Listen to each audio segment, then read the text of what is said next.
Built for builders, from beginners to pros, this is where great backyards begin. Welcome to the Ultimate Deck Podcast, your source for backyard building tips, product breakdowns, and pro advice from the front lines of the industry. Here are your hosts, Shane Chapman and Wade Laurent. Welcome back, everybody. Wade and Shane, the Ultimate Deck Podcast. Going to tell you some more stories. So Wade just showed me a video here of, I don't know, what were they doing? They were building cabinets. It looked like they're assembling cabinets. Yeah. And this guy's kid takes a pneumatic brad nailer and shoots like a 2-inch nail into his shoulder right in the bone. That would suck so bad. And it immediately made me think, like, has my kids ever done something like that? But anyways, no. But the other morning it was funny. So I've got a 3-year-old, Kendall, you know him as. And we had walked the older 2 boys to school. This is our routine in the morning. All of us will walk the 2 older boys to school in the morning. We don't live very far from it. And we'll walk back, and then one of us will drive Kendall to his preschool. So anyways, in that moment, we got back to the house, and we were kind of packing things up, and my wife was like, said to Kendall, she's like, do you want a snack before we go? And he's like, yeah. She's like, what do you want? He's like, candy. And Jason's like, well, you're not going to have candy for a snack. Do you want something else? He's like, nope, I want candy. She's like, well, you can't have candy. He's like, or she said, why do you want candy? And he's like, well, just because. And she's like, well, because isn't an answer. And he's like, yes, it is, you dick. To my wife, you didn't even call me the dick. Calls her a dick. Yes, sounds it like is. She had it coming. You dick. For a 3-year-old. I was in the pantry looking for something, probably packing my own snacks and lunch. And I just I had to go in the pantry. I was dying laughing so hard. I was like, holy shit. Oh, that's a good one. So, man, kids can make you laugh sometimes. So, did he get the candy or what happened? Yeah, I don't even know how it ended. That's the thing. I don't know. She was laughing too. She turned and started. I can't remember how it ended. I have to ask her today. Did you end up giving him that candy? Like, that's. You'd have to hope no. Pretty funny. Because then, like, my takeaway from that would be like, yeah, if I called you a dick, I got candy. And it'd be like, you'd be good luck getting called mom from now on. Yeah.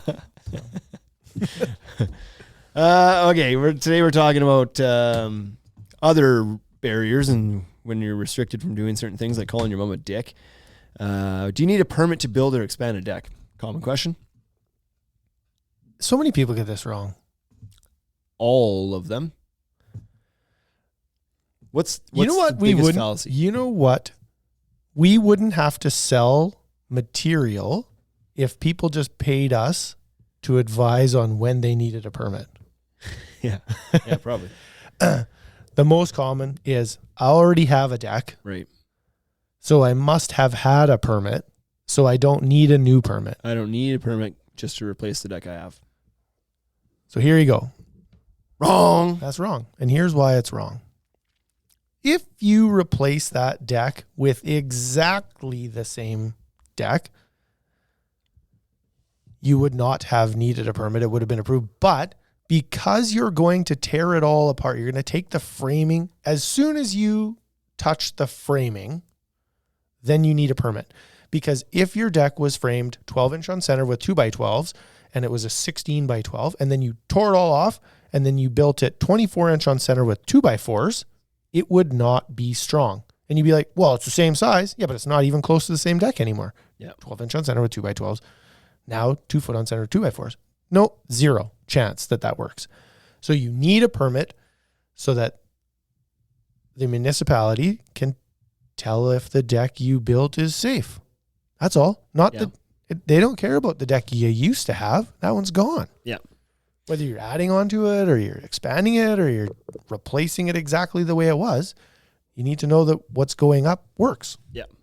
I do think this varies from place to place. I certainly know that here, which we're obviously most familiar with our local codes, but here that's the answer. It's like if the deck already has a permit at some point, regardless how long ago it was, likely doesn't, but if it did, and all you're doing is taking the deck boards off and putting new deck boards on, no permit required. Not structural. As soon as you start touching the structure, then you have to reapply for a permit. Even if you're doing it exactly the same, even if it was 2x8s, 16-inch on center, 10x10, and the new one's going to be 2x8, 16-inch on center, 10x10, you still have to apply for a permit, even if you're doing exactly the same. So they know that you did it exactly the same. Yeah. But I do believe, I've heard, I don't know this for sure, but I've heard that some people say in other areas that as long as you're building it exactly the same way in size, that even if you're tearing the entire thing out, as long as you're replacing it the same way, that you don't need to get a new permit. So that might be the case in your area. You'll have to check. Was it the guy that also told you don't have to stain your deck boards till next year? Yeah, probably. The same guy told you that. Very well could be. So that scenario is like, often you do need one. Now, this whole topic is a little bit tricky because the rules are so different everywhere. Yeah. It'd be so nice if they'd systemize this into like, and they kind of do. That's the whole point of like having code books, but every area has their own adjustments and modifications and revisions and abstractions. They're all pretty close. All sorts of things. They follow the same guiding principles, but even it's okay that the municipalities have different rules because, like, we don't get earthquakes, and LA does. True, but the scenario that I'm saying is more ridiculous is the fact that in Regina you can do one thing and in Pilot Butte you can't, or you have to do it completely differently. And same 15 minutes out at the edge of Regina. Yeah, same province. Yeah, that all falls apart for me. Yeah, I think provincially you should have like a provincial building code, and that should just be it. Yeah, because we've got different rules like in Regina and Saskatoon, which is two different cities that are 150 miles apart, 250 kilometers apart. And they have different rules, and it's like, okay, I get that. But it's like, but when the cities and then the immediate bedroom communities around them are running off a different set of rules, that starts to get a little silly. But generally, you're going, just about everywhere will have some scenarios where you don't require a permit on a new build, and it's usually sometimes related to the height of the deck. So if it's below a certain height, you don't need it. If it's considered just like a ground level deck. So in some areas, that's like in Saskatoon, that used to be 8 inches. In Regina, it was 12. Now it's in 24 inches in Regina. I don't even know what it is in some of the small communities. But sometimes you don't need one if the deck is below a certain height. Sometimes you don't need one if the deck is below a certain size. So sometimes if your deck is less than 32 square feet, so it's a stair landing, don't need a permit for that. Some areas, they don't require permits if you are not attaching to a house. So if it's free floating, they're like, yeah, you don't need a permit if it's just free floating. So there's different rules as to when you might not need one. And that is something you absolutely have to check with your local building department because it changes so much from one place to the next. Now, the other part of it is, can you sometimes changing an existing deck can require you to revisit the permit process as well. So we talked a little bit before about replacing the same deck may or may not require a new permit, but if you're adding on to a deck, that is probably going to require another permit as well. You've got a 10 by 10, you want to extend it out to 12 or whatever you might be doing, probably requires a permit because you're affecting the structure of the deck. The other somewhat common scenario that can require you to revisit that is if you're adding something on top of the deck. So let's say you have an existing deck, 12 by 16, you decide you want to add a screen room on top or a roof structure or something over top. Now you need to revisit this process because all of a sudden the loads acquired and the characteristics of the usage of the deck is changing. Now you've got additional wind lift and you've got additional snow load that plays into it, and the pile requirements may change. You've got additional weight bearing down on it now as well. So adding something like a roof structure or a screen room onto it may change when you need to get to permit as well. Yeah, and that's like, those are all just safety like concerns by the city. You know what I mean? It's like the city's not trying to be awful. They're not trying to gouge you and get a bunch of extra money out of you. It's just like they want to make sure that if you build this. You sure about that? Yeah, I am sure about that. I can tell because they're running deficits, so they don't worry about recovering. They're all just hemorrhaging right now, so they're not actually trying to break even. Yeah, well. Otherwise, it would be even worse. But typically, it's just so there's some safety involved in it. Yeah, and like, you and I have had some drunken episodes about this topic where it's like, is it really about the safety? Because if it is, why aren't they more strict, or why don't they accept liability, or why don't they have better accountability, or what? Like, well, why? Like, why don't they check certain things during the inspection process? If it's really about safety, why do they not check the most important part that fails the most often? That's the greatest. I think this is the greatest. Like, what is it? Rue? Is that what it's called? In the whole world, is that these inspectors do these things and there's zero accountability. They get to like tell you what you should and shouldn't do, and then it's just like, but if they're wrong, it doesn't matter. Yeah. There's only one other industry in the world that gets to do that. So, now you mentioned safety, but there's other reasons. There's a couple scenarios that suck here. if something happens to your house, let's say you have a house fire or something, you likely need your deck to be a permitted structure to get insurance upon it. Yeah. You for sure need to include it in your insurance, and it is not uncommon for them to ask you if it's permitted. Right. So you may have to provide some proof of that, depending on where you are. And the second part is, sometimes when you're doing a home transfer, you're selling your house, and the new buyer may want to ensure that the permits are pulled on it because they don't want to inherit the responsibility or issue if there wasn't one put on it. Right. Because in some places, the repercussions can be quite strict, from like fines to you're tearing that deck off it now. Doesn't matter how much it cost or when it was done or how much that emotional damage that's going to cause you. You have to remove it. And so they may want to know that was permitted, done properly, so that they don't have to deal with that potentially. Yeah. And so an example of like a real world example of that happening is if somebody built a deck, it is unlikely that if your deck is built properly that you would have to tear it off. I believe you could pay a fine and then you could apply for the permit. Have a chance to remedy it. Yeah, and you could fix it, right? Yeah. Where it goes sideways is if they have built over an easement, and you won't know that until you start to dig into getting a permit. Or if you've covered too much of your land, there has to be a certain amount of permeable surface per area to allow water runoff, right? And so if you cover too much of your yard with a deck, they might be like, you have too much coverage. It's got to come off. Or that's too close to the property line, or it ran over a gas line, or it's over it's like.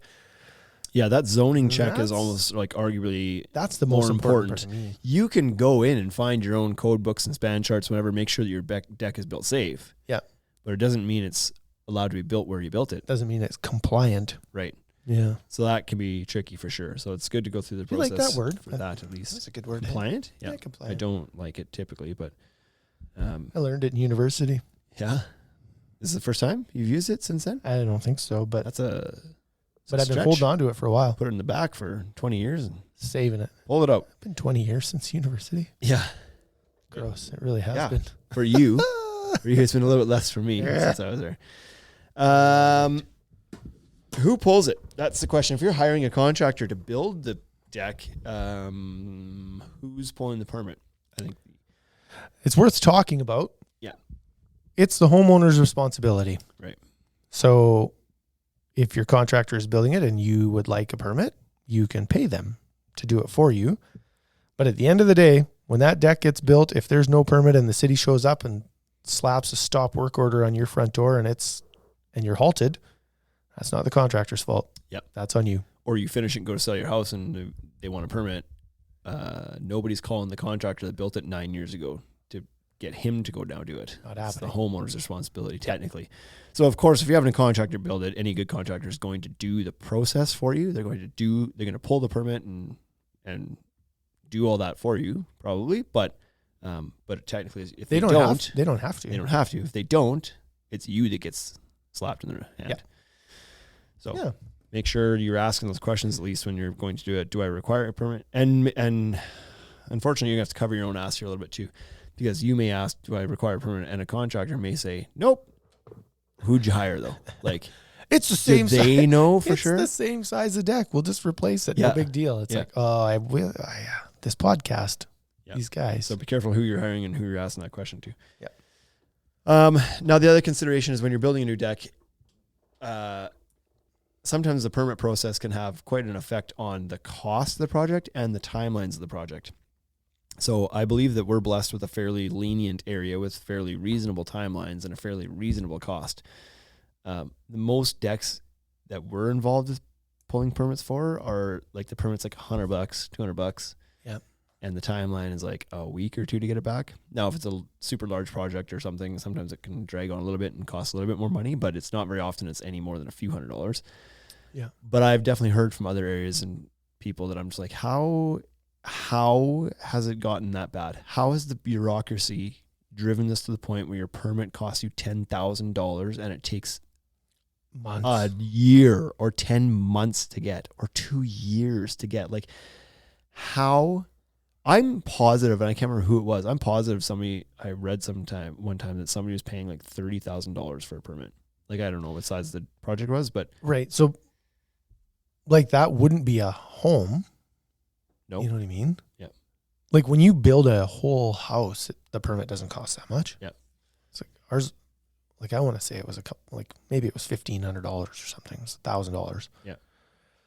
But that's okay. There's a lot of things to look at. You have to look at the HVAC and you got to look at the grading of the yard, and like there's a few things to look at. Yeah. So that makes sense to me.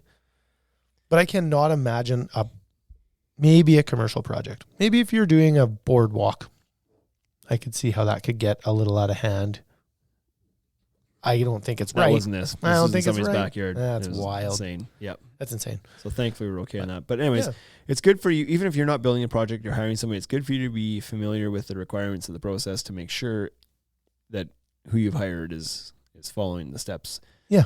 I mean, I think there's sometimes you can hire people that you know are going to take care of it. But if you're just finding a guy off a recommendation on Facebook, you should probably familiarize yourself with the process too to make sure you're not getting. The other thing that you should consider during the process of building a deck and getting a permit is that you will need a framing inspection. And so when that happens, there's the potential for a bit of a delay because your deck is going to get framed and your guys are like, the contractor is going to want to keep moving and they want to put decking on. And so there's like, you might end up in a little spot there where you get kind of paused for a day, and that's unfortunate. Lots of places require pile inspections as well. Yeah. So you have that step 2 that also gets delayed. Right. And so like you imagine that you start to build a deck and it's like piles go in, wait a day. Frame the deck for 2 days, wait a day.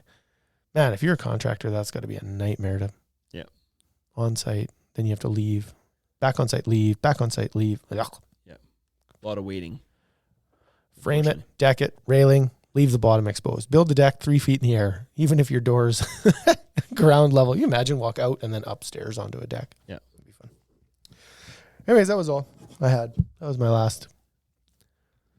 Good. Bored you. Well, thankfully we're in an area that's fairly lenient. So it's getting a little bit more strict and more strict every year though. And I think that's because those guys are listening to our podcast, and every time we come on here, we rip them about not doing a good job, and then they increase their like inspections, and then we're like, why are you doing that? That's what you're actually asking for.